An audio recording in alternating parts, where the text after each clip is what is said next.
네, 오늘은 웨스트민스터 대요리 문답 강의 30번째 시간입니다. 품꾼의 기대를 넘어 영원한 잔치로의 초대라는 제목 가지고 말씀 전하도록 하겠습니다. 우리가 또 살아가는 시대를 계속 이야기하고 있지만 그 어느 때보다도 이제 가정이 많이 흔들리는 시대잖아요. 그래서 가정이 깨어지는 일은 너무 흔하고 가정에서 이제 상처받고 많은 가정이 또 고통받는 시대가 됐습니다. 그런 시대를 살아가고 있죠. 원래 이제 가정에 순기능들이 있잖아요. 부모들이 사랑을 주고 자녀를 잘 양육하고 자녀들이 사랑을 받고 인정을 받으면서 잘 자라나는 그런 순기능이 있는데 이런 것들이 이제 잘 작동하지 않고 역기능적으로 이제 가정이 되는 경우가 많죠. 뭐 이혼을 한다거나 그래서 깨져서 한쪽이 사랑을 받다거나 또 뭐 그런 고통들 또 뭐 싸우는 문제들, 부모가 싸우는 문제들 때문에 상처받고 또 어려움을 당하는 자녀들도 있고 그래서 가정에서 응당받아야 되는 정서적 따뜻함과 풍요로움 이런 것들이 못 받고 결핍된 상황으로 살아가는 사람들이 사실 너무 많습니다. 가족 간에 이제 소통도 잘 안 되는 경우들도 너무 많죠. 그래서 웬만한 사람의, 현대를 살아가는 사람의 내면에는 가정에 대한 상처와 아픔이 하나씩은 다 있지 않나 할 정도로 누구나 이제 다 있죠. 물론 이제 가정에서 사랑받고 뭐 건강하게 자란 사람도 있지만 뭐 그렇게 보더라도 인간의 가장 뭐 깊은 기쁨이나 상처가 가정으로부터 온다는 것은 이제 누구나 인정할 수 있는 일이잖아요. 그래서 이런 시대에 또 이런 아픔들이 많이 일어나는 때에 그러면 성경은 하나님의 말씀은 복음은 이런 우리들의 문제를 어떻게 다루시는가? 물론 복음은 뭐 개인의 죄책뿐만 아니라 관계 속에서의 무너진 자아나 또 상처받은 사람들을 충분히 이제 다루고 있죠. 또 치료하실 수 있고 위로하실 수 있고 세임과 능력을 더하여 주시기도 하잖아요. 그래서 이제 오늘 그런 이야기를 좀 해볼 건데, 근데 우리가 뭐 또 가정이 그렇다 보니까 이제 여러분 안에도 좀 그런 마음이 있지 않습니까? 어떤 가정에서 살았든 간에 그 가정이 좋든 건강하든 나쁘든 나는 아버지처럼 살진 않을 거야. 이런 생각이 있죠. 어머니처럼은 살지 않을 거야. 이런 생각들이 이제 누구에게나 다 있죠. 그래서 뭐 결심을 하는, 물론 이제 역기능적인 가정에 건강하게 경계를 두는 것은 필요한 거고, 나를 건강하게 지키는 데는 굉장히 좋은 방법이긴 하지만, 부모의 실수를 반복하지 않겠다. 나는 부모로부터는 완전히 독립하겠다는 또 심리적인 독립이 너무 강해지다 보면 정서적 단절이 돼버리잖아요. 완전히 그냥 끊어버리는. 근데 그렇게 해서 함으로 인해서 뭐 내게 자유가 더 생기긴 하지만 그만큼 고독도 더 생기죠. 또 괴로움도 더 생기고 누구에게도 마음을 주지 못하는 어려움들이 생깁니다. 뭐 상처받지 않기 위해서 마음의 문을 닫게 되는 그런 경우가 있잖아요. 그러면 교회를 다녔는데 하나님을 만나고 복음을 만났는데 말씀을 깨달았는데도 내가 이런 역가정적인 역기능적인 가정에서 태어나서 자랐는데 거기서 받았던 상처와 또 거기서 받았던 괴로움 때문에 내 형성됐던 성격들 또 나쁜 버릇들 뭐 이런 것들이 있잖아요. 태도들 이런 것들은 그럼 어떻게 되는 건가? 물론 이런 것들이 주님이 잘 위로해 주시고 회복되기도 하지만 그렇게 잘 고쳐지지 않는 경우도 사실 굉장히 많습니다. 근데 이게 이상한 거는 또 아닌 거죠. 만약에 우리가 여전히 아프다, 여전히 괴롭다고 해서 하나님이 그 사람을 덜 사랑하거나 하나님이 그 사람에게 대해 관심이 없다, 이런 건 또 아니거든요. 그래서 양자됨이라는 교리는 뭐 이렇게 칭의와 성화 사이에서 잠깐 지나가는 징검다리 같은 뭐 교리 같고 잘 다뤄지지 않아서 뭐 그게 중요하다 생각하겠지만 오히려 이 시대에는 더 중요하지 않을까 싶은 교리입니다. 상처받은 가정들, 가정에서 태어난 나를 어떻게 하나님이 받아주시고 하나님의 자녀됨이라는 걸 내가 어떻게 누릴 수 있는가. 자녀됨이란 것 자체에 우리는 상처가 있는 사람들이 워낙 많다 보니까 어렵기도 하면서 그러면서 또 반대로 더 필요한 교리가 된 거거든요. 그래서 오늘은 웨스트민스터 대요리 문답 74문을 살펴보면서 양자됨이란 뭔가 볼 거고 또 누가복음 15장 오늘 읽었던 탕자의 비유, 예수님이 해주신 비유를 통해서 어떻게 그 잃어버린 영혼들이 자녀가 되면서 자녀됨을 회복하는가를 한번 살펴보도록 하겠습니다. 먼저 성경은 이제 가정의 역기능적인 모습들을 부정하지 않습니다. 뭐 감추거나 하지 않고 무조건 가정은 다 행복할 수밖에 없다. 뭐 이렇게 이야기하진 않죠. 성경을 뭐 조금만 진지하게 읽어봐도 구약만 봐도 장난 아니잖아요. 그쵸? 가정들이 이런 게 나오나 막 이럴 정도로 이제 형제 갈등, 부모 자녀의 실패, 뭐 배우자 사이의 죄를 동시에 다 드러냅니다. 그러면서도 그 가운데 흐르는 하나님의 은혜를 또 명확하게 제시하고 있거든요. 그래서 그것을 좀 더 살펴보도록 하겠습니다. 오늘 이제 볼 누가복음 15장은 예수님의 비유가 이제 계속되는 장입니다. 그래서 15장 전체를 보면 좀 수학적인 재미가 있어요. 처음에 이제 무슨 얘기를 하시죠? 여러분 잘 알고 있는 잃어버린 양 100마리 중에 한 마리 이야기 하시잖아요. 그걸 하고 그 다음에 또 이야기가 10드라크마 중에 한 드라크마 잃어버린 여인의 이야기 하시고 그 마지막 이야기가 두 아들 중에 잃어버린 한 아들 이야기입니다. 그러니까 이게 수학적으로 점점 커져가는 게 보이시죠? 처음에 100분의 1, 10분의 1, 2분의 1 이렇게 흘러가죠. 그 앞에 이제 세리와 죄인들과 함께하는 예수님을 보시면서 바리새인들이 막 정죄하거든요. 땅의 사람들이다. 땅의 사람들 이제 속된 사람들하고 어떻게 교제할 수 있냐? 더러운 거 아니냐? 이런 말을 하니까 이제 예수님이 이제 비유를 통해서 보여주시는 겁니다. 점점점 좁혀가죠. 100분의 1이었던, 또 10분의 1이었던, 그리고 구원이라는 게 큰 사람의 한 무리를 이렇게 구원하시는 거기도 하지만 구원이 훨씬 더 개인적인 차원이라는 걸 점점 보여주십니다. 그리고 하나님의 초점이 점점 좁아지는 것도 이제 보여주시죠. 100분의 1, 100 중에 하나였다가 10개 중에 하나였다가 둘 중에 하나 이렇게 좁혀지는 걸 보여주시면서 구원이라는 게 인격적인 일이고 또 구체적인 관계 사건이다. 이거를 이제 보여주시는 그 장면입니다. 그래서 마지막 비유의 두 아들의 이야기로 이제 확장되면서 이 이야기가 나오죠. 탕자의 이야기는 교회 안 다녀도 뭐 잘 아는 이야기잖아요.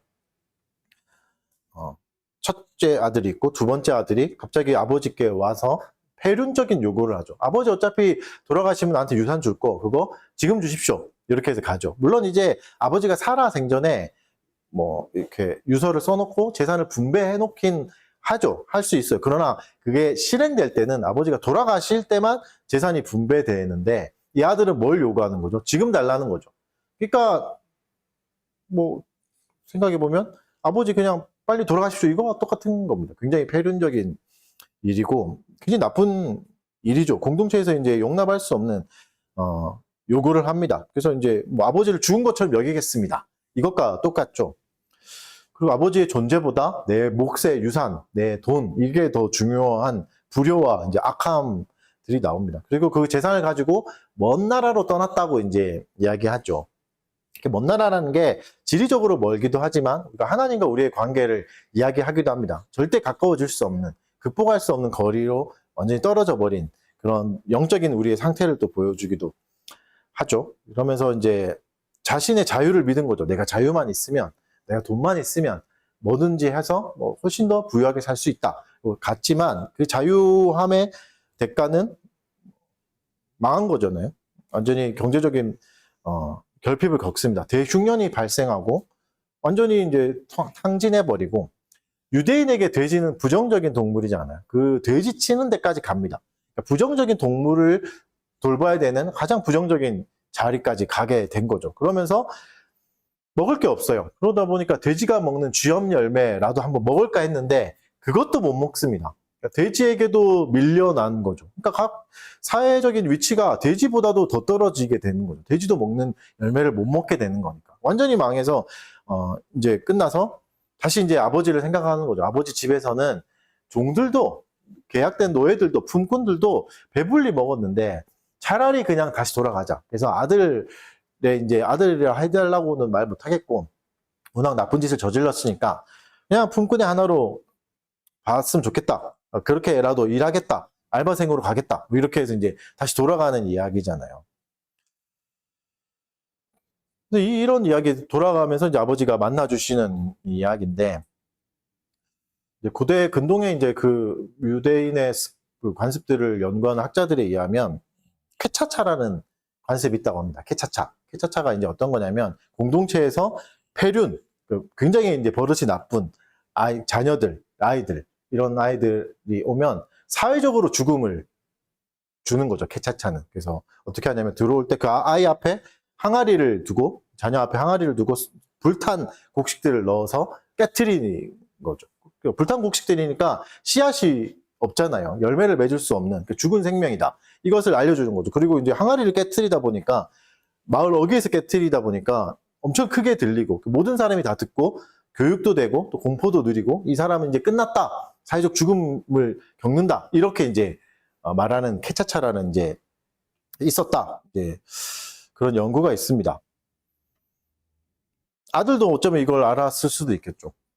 그래서 이제 내가 가면 사회적 죽음을 당하니까 이제 완전히 거절당하니까 아들로는 못 가겠다. 그냥 이제 품꾼의 하나로 가야 되겠다. 이렇게 생각했을 수도 있죠. 근데 물론 이제 또 다른 연구에는 1세기에는 캐차차가 행하지는 않았다. 이렇게 하기도 합니다. 그래서 뭐 본문만 보더라도 뭐 그게 없었다 하더라도 아들이 자신이 이제 염치가 없다. 아들로서의 복귀는 꿈꿀 수 없다는 것은 이제 충분히 알 수 있죠.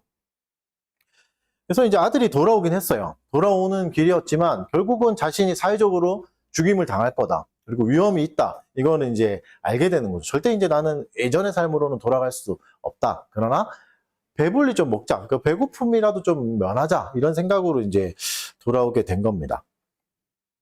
회개를 한 거죠. 회개를 했는데 출발점을 보면 뭐 영적으로 죄를 깨달았다. 뭐 아버지와 하나님께 뭐 죄를 지었다고 이렇게 말은 하지만 시작은 배고픔이었죠. 그리고 생존의 위험이었죠. 내가 이거 이따가 죽으니까 죽더라도 이렇게 하면 죽기밖에 더하냐, 돌아가자 이렇게 하는 회개죠. 그래서 회개가 뭐 잘 됐다, 완성된 회개라기보다는 굳이 말하자면 이제 시작된 회개죠. 이제 깨닫기 시작한 완전한 회개는 아니었습니다.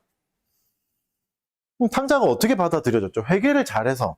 그래서 마음을 너무 깨달아서 내가 진짜 나쁜 놈이었구나, 내가 정말 잘못된 삶을 살았구나, 이거 완전히 뉘우쳤다고는 볼 수는 없습니다. 아직까지. 그렇죠? 아직까지는 여전히 그냥 아버지의 마음도 모르고 그냥 품꾼이나 되자 이런 마음으로 돌아온 거니까. 그런데 어떻게 용서받죠? 아버지 때문이죠. 그래서 아버지가 어떻게 말합니까? 아직 거리가 먼데 아들을 알아봐요. 아들을 알아보고 아버지가 그 길을 뛰어갑니다.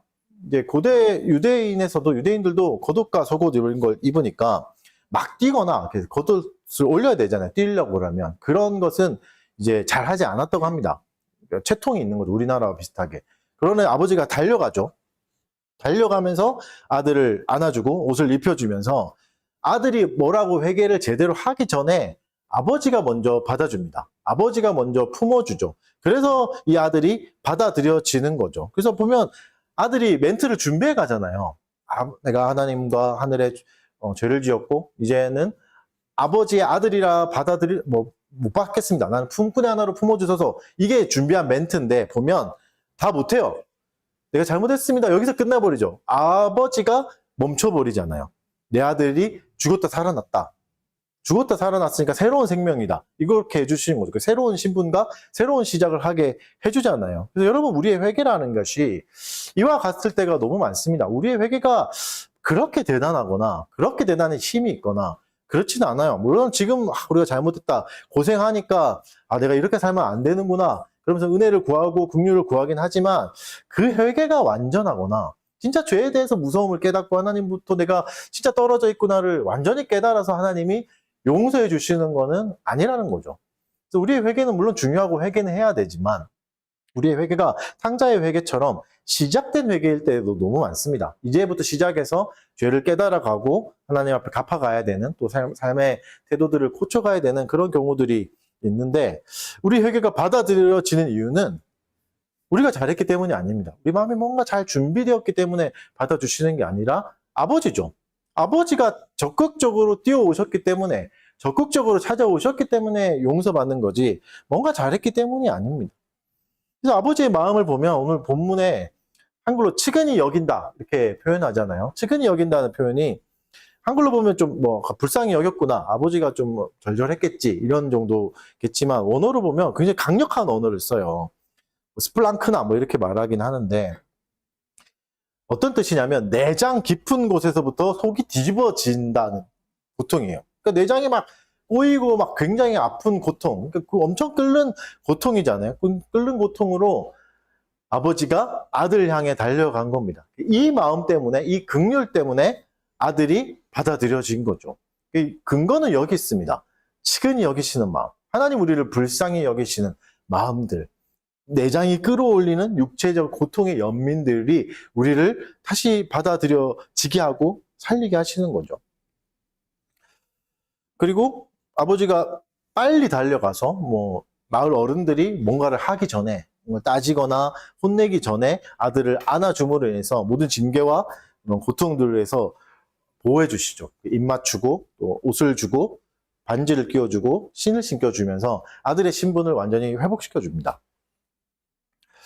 이게 결국은 이제 양자됨의 모습들이거든요. 우리 양자됨의 교리를 한번 보고 다시 한 번 더 이 본문과 빗대어 보면서 이렇게 교차해 보면서 비교해 보면서 좀 보도록 하겠습니다. 먼저 우리 대우리 문답을 한번 해봅시다. 74문 문답을 좀 해보겠습니다. 74문 양자됨은 무엇입니까? 진짜 예수 그리스도 안에서 예수 그리스도 때문에 죄인들에게 값없이 주시는 은혜의 행위입니다. 하나님께서는 이 은혜의 행위로 말미암아 모든 사람을 하나님의 자녀로 받아주시고 하나님의 이름을 그들에게 주시며 하나님의 아들의 영을 그들에게 주십니다. 또 하나님께서는 그들을 아버지같이 돌보시고 다스리시며 하나님의 아들들이 누리는 모든 자유와 특권을 그들에게 허락하시고 그들을 모든 약속을 받을 상속자요 그리스도와 함께 영광을 받을 상속자가 되게 하십니다. 이 내용들이 오늘 이제 탕자를 받아주시는 장면에서 다 나타나는데 특별히 지난주에는 칭의를 받죠. 칭의는 의롭다 선언하시는 거다. 법정적으로 선언하셔서 죄를 이제 무죄 판결을 내려주시는 거죠. 그 다음에 하시는 게 양자됨입니다. 법정적으로 죄에서 이제 벗어나게 하신 다음에 거기서 끝나는 게 아니라 양자됨이라는 걸 가져왔다는 것은 가족 관계로 들여보냈다는 거죠. 그냥 너는 이제 죄 없어. 평안히 가라. 여기서 끝내는 게 아니라 자녀까지 삼아주시는 겁니다. 부모와 자녀의 관계가 돼서 부모와 후견인과 상속자의 관계가 돼서 모든 걸 상속받고 가족 안에 들어오게 하는, 그 가족이라는 관계 안에 들어오게 하시는 거죠. 그게 양자됨의 선포입니다. 그래서 오늘 부분에 방금 읽으셨던 것을 보면 하나님께서는 이 은혜의 행위로 말미암아 의롭다함을 받은 모든 사람을 하나님의 자녀로 받아주신다 이렇게 나오잖아요. 그 영어 원문에 보시면 하나님의 자녀의 수에 넣어주신다고 나옵니다. 더 구체적으로 자녀의 수가 정해져 있고 그 안에 들어왔다 이렇게 말씀하시는 거죠. 자녀로 완전히 받아주시는 장면입니다. 그래서 아들이 돌아왔을 때 완전히 받아주시잖아요. 옷을 입혀주면서 가족으로 받아주시고 다시 이제 회복시켜 주십니다. 그리고 이제 과거를 묻지 않으십니다. 어떻게 살아왔는가? 네가 어떤 상처를 받았느냐? 네가 어떤 실수를 저질렀느냐? 이거를 이제 묻지 않으시죠. 그래서 여러분 우리가 수많은 가족의 상처를 가지고 살아왔을 수도 있고 아직도 그것이 지워지지 않을 수는 있으나 더 큰 위로와 더 큰 힘은 아버지가 하늘의 아버지가 우리를 자녀 삼아 주신 겁니다.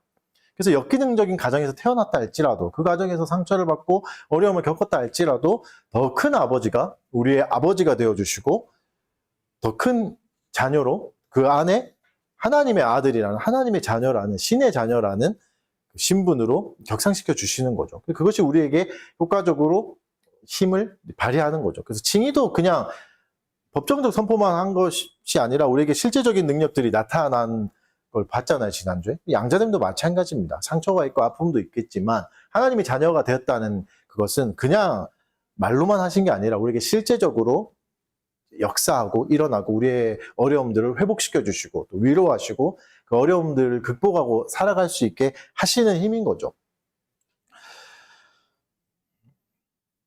가족께 넣어주시고 제일 좋은 옷을 이제 입혀주시잖아요. 그리고 또 보면 오늘 대우리문답 읽었던 것 중에 하나님의 이름을 그들에게 주신다고 합니다. 그렇죠? 하나님의 이름을 주시죠. 그래서 본문에도 오늘 그 이야기가 나오죠. 인장을 주거든요. 가족 그 손에 가락지를 끼고 있던 것을 아들에게 주잖아요. 그 손에 가락지는 가족의 인장입니다. 가문의 표시. 우리가 이런 가문이다. 이런 가문에 있다. 이것을 줬다는 것을 받았다는 것은 이제 이 가문에 소속된 상속자로서 이 가문에 있는 것을 다시 이어받을 수 있다. 이걸 표시해 주는 거죠.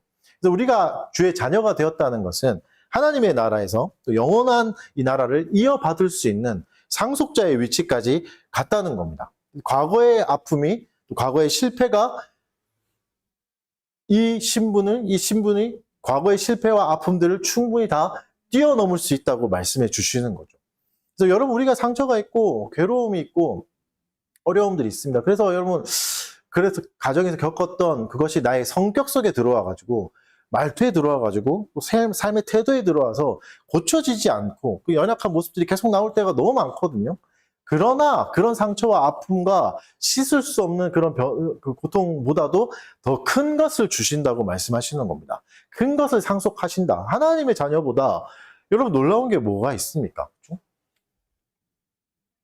여러분 한번 생각해 보십시오. 이게 뭐 여러분 이렇게 띄엄띄엄 이렇게 뭐 그냥 뜨문뜨문 듣고 있지만 누군가 그 외국에 가서 당신은 누굽니까? 할 때 난 신의 아들입니다.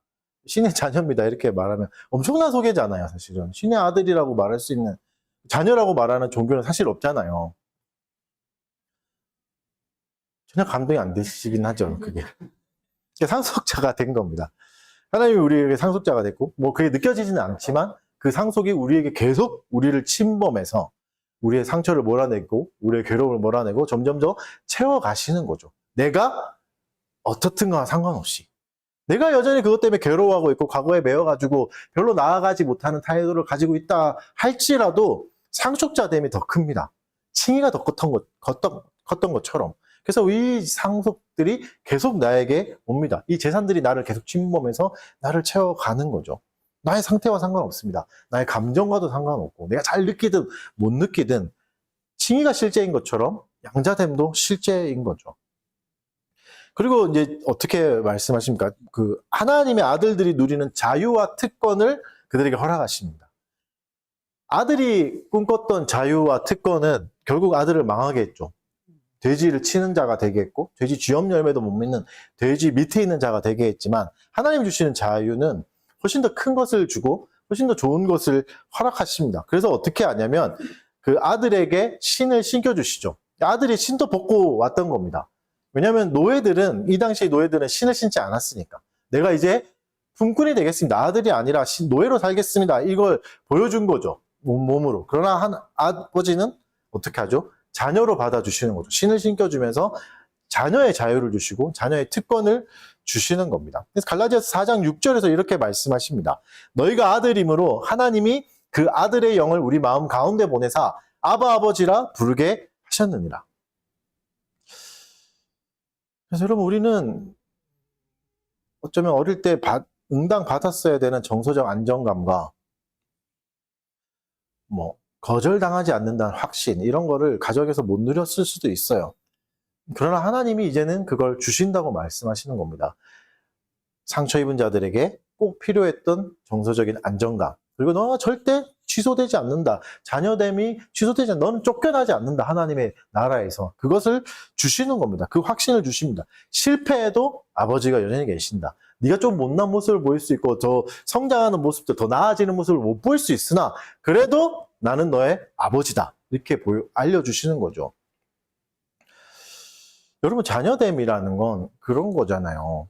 부모가 뭐 돼보신 분이 많이 없어서 잘 모르시겠지만 부모의 입장에서 잘 나가는 자녀도 너무 좋아하지만 부모의 입장에서는 못 나가는 자녀도 너무 마음이 쓰입니다. 좀 연약할수록 사실은 더 마음에 쓰이는 거죠. 그래서 연약하다고 해서 부모는 거절하지 않습니다. 오히려 더 많은 사랑과 더 많은 관심이 필요하다는 걸 알기 때문에. 하나님이 우리를 보실 때 그렇다면 우리가 여전히 모난 성격이 있고 연약함이 있고 성격에 장애도 있고 사회생활을 잘 못하는 그런 폐쇄적인 생활을 한다 할지라도 하나님의 자녀가 됐다는 것은 더 연약한 자에게 더 큰 위로와 더 큰 힘과 더 큰 보살핌이 있다는 겁니다. 그래서 여러분, 우리가 너무 작고 모자라고 내 인격이 왜 이렇게 볼품없나, 왜 이렇게 성장하지 않나 이럴 때마다 자녀 됐다는 것을 다시 확인하십시오. 아들의 영을 주시고 아바 아버지라 부를 수 있게 하신다. 하나님이 그렇게 주신 특권이 이거잖아요. 아바 아버지를 불러라. 네가 괴로울 때 좀 홀로서려고 하지 말고 더 나은 자가 데려가는 것도 너무 필요하지만 아바 아버지를 먼저 불러라. 이 특권을 주신 거라고요. 은혜의 방편 중에 기도할 수 있다는 거는 엄청난 특권입니다. 엄청난 선물이고, 또 우리가 괴로울 때마다 우리는 아버지 이름을 불러야 됩니다. 아버지를 부르고 기도해야 되죠. 그래서 여러분, 우리가 아버지가 계신다는, 진짜 아버지가 계신다는 것이 우리를 위로하고 새 힘을 주고 또 회복시켜 주지만, 이런 위로가 즉각적으로 임할 때도 있습니다. 즉각적으로 회복되고 즉각적으로 위로를 얻어서 야, 이제는 더 이상 그것에 매이지 않아도 되는구나, 이럴 때도 있지만, 이 연약함들이, 나의 모난 성격이나 나의 연약함들이 오랫동안 공동체 안에서 다뤄지기도 합니다. 즉각적으로 변화되기도 하지만 오랫동안 다뤄지면서 내 모난 성격이 조금씩 변화되면서 조금씩 뭐 어두웠던 성격이 밝아지거나 좀 더 바르게 가기도 합니다. 시간이 걸리기도 하죠. 공동체에서 사랑을 받고 공동체에서 돌봄을 받고 또 말씀과 또 기도를 통해서 성숙해가는 이런 눈물의 과정들이 있을 수도 있어요. 근데 이게 좀 느리다고 해서 하나님의 자녀가 아니라는 뜻은 아닙니다. 각자에게 맞는 과정을 주시는 겁니다. 속도는 다를 수 있습니다. 무조건 한 번에 확 뒤집혀야 자녀고, 확 한 번에 뒤집혀야 은혜를 많이 받았고, 이게 아니라고요. 이게 아닐 수 있다고요. 그래서 자녀가 된 자에게는 또 뭐가 들어가죠? 대우리문답에서 말했던 대로 아버지의 돌보심과 다스림이 있습니다. 아버지의 돌보심과 다스림은 물론 마냥 따뜻하지는 않아요. 아버지의 처분도 있다는 거고 징계도 있다는 겁니다. 물론 이제 역기능적인 가정에서 자란 사람은 상처로 인해서 아버지란 이름 자체에 그냥 고통과 아픔이 있을 수 있거든요. 실제로 아버지 이름을 못 부르기도 하는 그런 사람들도 있잖아요. 근데 여기서 나오는 이제 징계는 학대가 아닙니다. 방치도 아니라 자녀됨의 증거입니다. 분명히 성경에도 말씀하시잖아요. 히브리서 12장 5절 6절 짧게 읽어드리면, 또 아들들에게 권하는 것 같이 너희에게 권면하신 말씀도 잊었도다. 주께서 그 사랑하시는 자를 징계하시고. 징계가 있습니다. 처분이 있고 다스림이 있습니다. 때로는 아프기도 하다는 거죠. 징계는 말 그대로 징계잖아요. 아프기도 합니다. 뭔가가 깎여나가기 때문에 고통스럽기도 하고 두렵기도 하고, 이러다가 내가 버려지는 거 아닌가 하는 괴로움도 생길 수 있습니다. 그러나 그게 징계지, 그게 사랑이지, 분노거나 화를 쏟아낸다거나 너는 마땅히 이거 받아야 돼, 이런 벌 받아야 돼, 이런 말이 아닌 겁니다. 아프고 괴롭지만 반드시 그것은 성숙과 인내로 또 인격이 다듬어지게 아버지가 데리고 가신다는 말입니다. 이게 자녀됨의 은혜입니다. 그래서 우리는 징계를 받을 수 있습니다. 괴로움도 받을 수 있습니다. 그래서 이 과정이, 내가 성격이 깎여가고 성격이 변해가는 과정이 더디게 느껴질 수도 있습니다. 이러다 절대 안 변하는 거 아닌가? 왜 나는 양자됨을 못 누리는가? 이럴 수가 있다고요. 그리고 보시죠. 이 둘째 아들이, 탕자가 기대했던 삶은 뭐였죠? 이 쥐염 열매도 못 먹는 삶에서 벗어나서 내가 좀 더 나은 삶은 품꾼이 되는 거다, 이거였잖아요. 계획은 품꾼이었어요. 월급쟁이 뭐 이런 거겠죠. 뭐 노예가 되는 거, 돈을 받는 거, 좀 풍족한, 등 따시고 배부른 삶. 여러분, 우리가 모두가 원하는 삶 아닙니까? 그런 삶을 꿈꾸고 돌아왔어요. 그러나 아버지가 주신 건 뭐죠? 그 수준이 아니었습니다. 아버지가 주신 건 아들이 상상도 못할 겁니다. 뭘 열어주시죠? 잔치를 열어주십니다. 잔치를 열어주세요. 나는 그냥 알바생 정도면 되겠는데, 그냥 돈 먹고 따뜻하면 좋겠는데 잔치를 열어주신다고요. 여러분, 우리가 교회를 올 때, 기독교 신앙을 가질 때 어느 정도의 기대를 가질 수 있거든요. 나의 모남이, 나의 괴로움들이, 나의 어려움들이 좀 위로받고 녹아져 내렸으면 좋겠다. 물론 이 정도도 좋아요. 뭐 나 좀 먹고 사는 게 좀 나아졌으면 좋겠다. 뭐 그 정도 꿈꿀 수 있겠지만, 하나님이 자녀라고 말하는 순간은 그 정도를 주시기 위함이 아니라는 겁니다. 지극히 큰 상급이라고 말씀하시는 순간 하나님 자신을 주시는 거죠. 이게 잔치입니다. 하나님의 잔치에 들어가게 하십니다. 하나님은 그래서 우리가 무엇을 상상하든 더 큰 것을 주십니다. 하나님 그 자체를 주시잖아요. 최고선이신 하나님을 주시잖아요. 그보다 더한 게 어디 있습니까, 이 세상에서. 하나님이 우리에게 가장 좋은 것을 주십니다. 가장 좋은 것을 더 채워주십니다. 우리가 바라는 건 여전히 그거지만. 여러분, 우리가 양자의 이 교리들을 잘 못 받아들이는 이유 중에 하나가, 제가 생각하기에는 그런 거예요. 드라마틱한 변화가 안 오고 이상적인 모습이 안 되는 거. 그래서 우리가 생각하는 이상적인 기독교인이라는 이 상이 어쩌면 잘못되어 있을 수도 있습니다. 내가 이제 양자가 됐으니까 뭐 슬픈 날 이제 안녕, 이제 행복한 날 계속될 거야, 하하호호 하면서 마치 시트콤 같은 뭐 행복한 가정만 있을 것 같잖아요. 어디 그럽니까, 여러분? 여러분 달빛교회 한 5년 다녀보시니까 막 하하호호 맨날 그랬나요? 안 그랬잖아요. 그러니까 어쩌면 여러분 우리가 생각하는 이상적인 그리스도인이 잘못되어 있을 수도 있습니다. 여러분 어떤 게 이상적인 그리스도인이라고 생각하십니까? 어떤 상처에도 초연하고 괴로움이 없고 늘 기쁘고 감사하고 뭐 할렐루야, 버스 타도 할렐루야, 뭐 이렇게 말하고 이런 사람이 진짜 이상적인 그리스도인인가? 가정의 상처들 하나도 없고 다 회복돼가지고 이제는 감사해요, 이제는 기뻐요, 나는 괴로움이 없어요, 슬픔이 없어요 하는 게 진짜 이상적인 그리스도인인가? 그렇게 생각하고 다시 성경을 쫙 보면, 다시 한 번 더 보면 성경에 이상적인 가정이 하나도 안 나오잖아요. 거의 없어요. 성경 가정이 어디 행복하고 하하없고 시스템 같은 가정이 나옵니까? 최초의 죄의 시작은 죽음이었죠. 살인이었죠. 살인은 형제간의 살인이었습니다. 형제간에. 형이 동생을 죽였나? 동생이 형을 죽였나? 그런 끔찍한 일이잖아요. 친족 살인. 이것이 시작되고, 가정이 보면 성경에서 사실 제대로 된 가정은 거의 없어요. 다 역기능적인 가정입니다. 상처가 많고, 괴로움이 많고. 여러분 그렇게 좋아하시는 다윗도 그럼 대단한 가정에서 자랐을까요? 엄청 사랑 많이 받고 풍족하고 그런 가정에서 자랐나요? 그렇지 않아요. 아버지 이새가 사무엘이 찾아왔을 때 다윗을 부르지 않아요. 잊어버린 거잖아요. 축복받아서 어떻게라든 축복받으면 내 자식 한 명이라도 더 데려와서 축복받고 싶게 하는데 잊어버려요. 그리고 그냥 놔두잖아요. 그러니까 역기능적인 가정입니다. 아버지 사랑을 제대로도 못 받았고 돌봄을 못 받았을 거라는 게 확연하잖아요. 그렇게 다윗이 자라서 가정을 만들죠. 부인이 많았잖아요. 많은 자녀들을 얻어서 그 가정이 그러면 내가 이제 아버지 실수를 반복하지 않고 더 사랑이 넘치는 가정 이런 걸 만들 거야 해서 만들었나요? 그렇지 않잖아요. 그 다윗의 아들들의 그 비극들 엄청나잖아요. 암논 아십니까? 암논이 다말 중에 배다른 동생이었죠. 여동생이었던 다말을 막 성적으로 취하고 또 그걸 보고 같은 형제였던 압살론이 분노해서 2년을 기다려서 암논을 죽여버리잖아요. 형제 간에 살인이 일어나고. 근데 다윗이 아무것도 안 해요. 혼내거나 징계하거나 뭐 이걸 다스리거나 이걸 하지 않아요. 그러니까 다윗의 가정도 역기능적인 가정이었다고.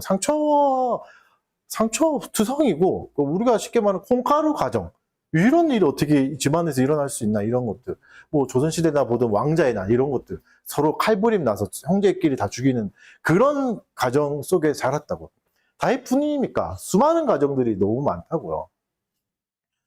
뭐 요즘에 뭐 안정형 남친, 회피형 남친 막 이렇게 구하잖아요. 그 성경은 다 안정형인가요? 아담 모르면 아담 형님? 여러분 아담 형님이 회피형 중에 회피형이었잖아요.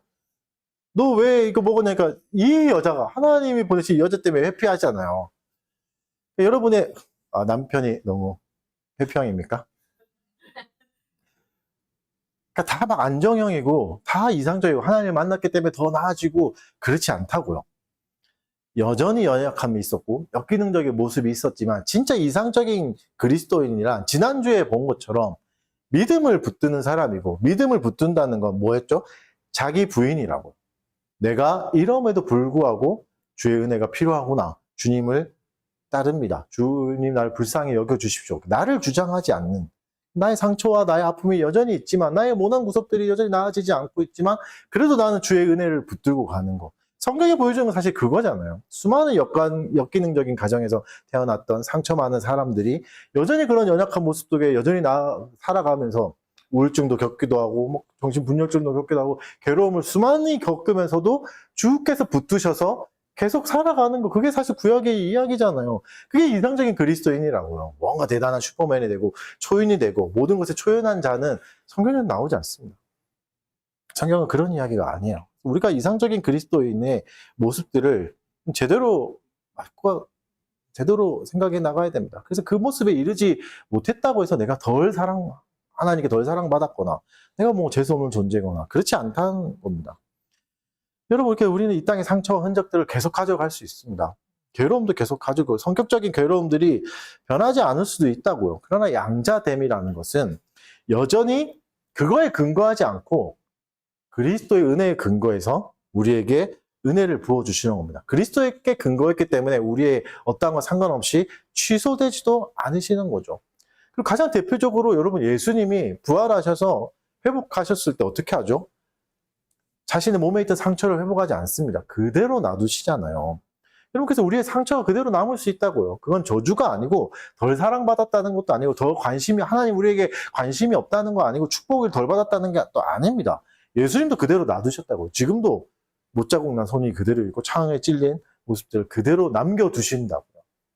그 상처들. 왜죠? 그 상처를 통해서 우리에게 은혜가 흘러오니까. 연약함을 통해서 하나님이 부유함을 주시니까. 약할 때 강함이 되신다고 하나님이 말씀하시니까. 그래서 여러분 우리의 약함들은 물론 극복해야 되고 그러니까 잘 다스려야 되겠지만 그것이 마냥 저주라거나 절대는 있어서는 안 되거나 사람들에게 들켜서는 안 되는 그런 모습이 아니라고요. 연약함이 있을 수 있습니다. 사람들에게 연약함을 인정하고 도움을 구하고 그렇게 살아가는 거죠. 그게 공동체인 거잖아요. 근데 여전히 우리는 그런 상처가 남을 수 있고 내가 또 그런 사람이 될 수 있습니다. 상처 없는 완전한 성격의 사람이 아니라 연약함 속에서도 쩔뚝거리면서도 하나님을 따라가는 삶. 이게 양자됨의 은혜를 누리는 사람입니다. 그렇게 가는 사람인 거죠. 그래서 여러분의 강함을 증명하라고 말씀하지 않습니다. 믿음은 우리의 강함을 증명하는 게 아니고 나의 불신이 없고 확신이 막 100%의 상태를 말씀하시는 게 아닙니다. 연약하고 내가 여전히 상처투성이지만 하나님이 내 인생을 붙들고 계시다는 그 확신 가운데 여전히 붙들고 계시다는 그것 때문에 그것에 끌려서 살아가는 삶인 거죠. 그래서 은혜의 방편인 기도를 더 적극적으로 사용하면서 아바 아버지를 부르면서 가는 거. 이게 삶입니다. 말씀을 좀 정리해 봅시다. 여러분 우리의 감정은 양자됨에도 불구하고 흔들릴 수 있습니다. 불완전할 수도 있고요. 그리고 우리의 회개가 대단하지 않을 수 있습니다. 화려하지 않을 수 있고 더 명확하게 하나님이 주시는 그 교리적인 완전함을 다 취하지 못할 때도 있어요. 우리의 결심의 강도가 너무나 연약할 수도 있고 그러나 우리가 구원받는 근거는 거기에 있지 않습니다. 우리가 구원받는 근거는 하나님의 고집에 있습니다. 우리는 이걸 뭐라 부르죠? 하나님의 작정이라고 부르죠. 하나님의 그 수요에 넣기로 하셨던 자녀라면 수요에 들어가는 겁니다. 그리고 하나님이 그걸 베풀어 주시는 겁니다. 나의 상태와 상관없이. 자녀의 수요에 넣기로 하신 작정은 변하지 않습니다. 그 수는 늘었다고 줄었다고 하는 게 아닙니다. 창세전부터 정해져 있는 거잖아요. 그 안에 우리가 들어왔다면 우리는 그걸 누릴 수밖에 없게 되는 겁니다. 우리는 먼 나라의 나그네나 하나님 나라의 품꾼이 아니라 잔치에 참여하는 아들로 초청을 받았습니다. 상속자로 이렇게 살아가는 겁니다. 그래서 점진적인 변화 과정들이 우리에게서 일어나겠죠. 그래서 다음 주에 살펴볼 성화에서 그 일이 일어나지만 우리가 성화가 일어나는 근거도 결국 칭의가 있고 자녀됨이 있기 때문에 그것이 가능하게 되는 거죠. 그래서 여러분 어떤 기대를 하시던 간에 우리가 교회에서 기대하는 게 있잖아요. 기독교 신앙에 기대하는 거. 나의 삶이 좀 더 나아지고 좀 더 괜찮은 사람이 되는 거. 그럼 어쩌면 그게 탕자의 기대일 수도 있습니다. 내가 품꾼 정도 됐으면 좋겠다. 그냥 사람 한몫하는 한 사람의 목 정도 하는 잘 뭐 사회에서 사는 물론 그 정도이겠지만 하나님은 그 정도로 우리에게 주시지 않는다. 훨씬 더 큰 것을 예배하고 계시고 잔치로 우리를 초대하십니다. 그래서 우리를 예배하는 존재로 부르시는 거잖아요. 하나님을 예배한다는 것은 그런 겁니다. 품꾼으로 부르신 게 아닙니다. 일꾼으로 부르신 게 아니라 어떤 한 사람의 몫을 해라. 네가 교회에 다녔으면 뭐라도 해야지. 이게 아니라 이 풍성한 잔치를 누리라고 우리를 초청하신 것이지 알바 열심히 하라고 뭐 제대로 하라고 부르신 건 아닙니다. 여러분 우리에게 상처가 여전히 남아있을 수 있고 나의 아픔들이 나의 과거가 나의 가정의 고통들이 나의 발목을 잡아서 계속해서 이상한 모습들이 나올 수도 있다고요.